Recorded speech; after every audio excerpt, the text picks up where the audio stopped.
So something I would like to talk about today, and that is veteran suicide.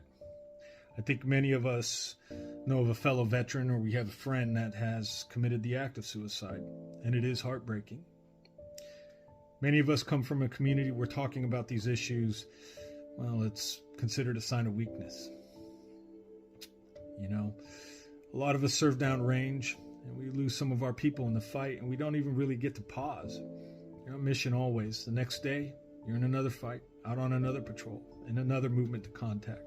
And we've been doing that for years. So we just learned how to deal with it, to do our best to be emotionally strong. We had to just put all our emotions in a jar, put a lid on it, put it on a shelf, compartmentalize it, never to open it again. But what I've realized is it doesn't work that way. It just takes a single event to push all those shelves over and all those jars break open. And all of a sudden you're a hot mess. For me, not a day goes by that my mind doesn't wander back to those unknown places known only by those I served with. The hardships, the reliving of situations, the what ifs, the guilts, the why. I mean, anything can bring a flood of those thoughts coming back. The way the weather hits, a certain smell. It could be anything.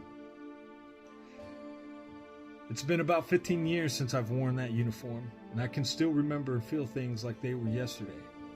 But I can't remember what I did last week in my normal civilian life. That's how impactful service was to many of us. I've personally been on the edge of darkness, feeling it grabbing at my feet, trying to pull me down. At the back of my neck, whispering in my ear, telling me to just let go. So depressed and tired that you just stop feeling. Your ruck's so heavy, the strap's burning into your shoulders that you just can't take another step forward. These things get further amplified because of personal life issues, whether they're occupational, relational, financial, loss, legal. And you think the only way you can bring peace to your tiredness is just to let the darkness win. You go to the VA, talk to some social worker, going down a checklist, or they give you some meds, and you just feel you aren't gaining any traction. You don't feel you. For me, and for many others, I believe that you just have to find your reason why not to drop ruck and quit. It's tough. It's something that just won't go away tomorrow. And most likely will never go away. The darkness will always be there, ready to knock you down and put its foot on your throat. But you have to find your why. And that why has to be stronger than the darkness. Many of us have different whys. For me, it's my family, it's my parents, the torment I would put my mother through, my spouse and my kids, the hurt I would cause them, the example I would set if I just gave up. My buddies I served with, who are fighting the same fight today and making it. The friends and paratroopers I lost in those fights years ago that didn't get to continue in this world as I got to.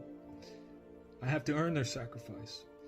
Every day I have to focus on the why. Not many will understand it, not even those closest to you, but you have to find that why, whether it's a higher power, your family, a friend, something to hold on to keep you on azimuth.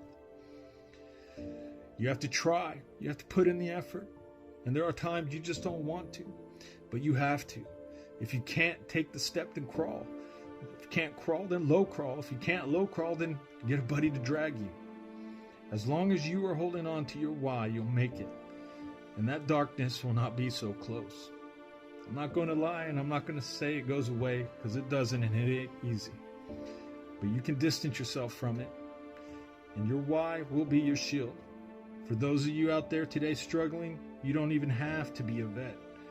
Find your meaning. Hold on to your why. Don't quit. Don't drop ruck. Fight with every fiber of your being.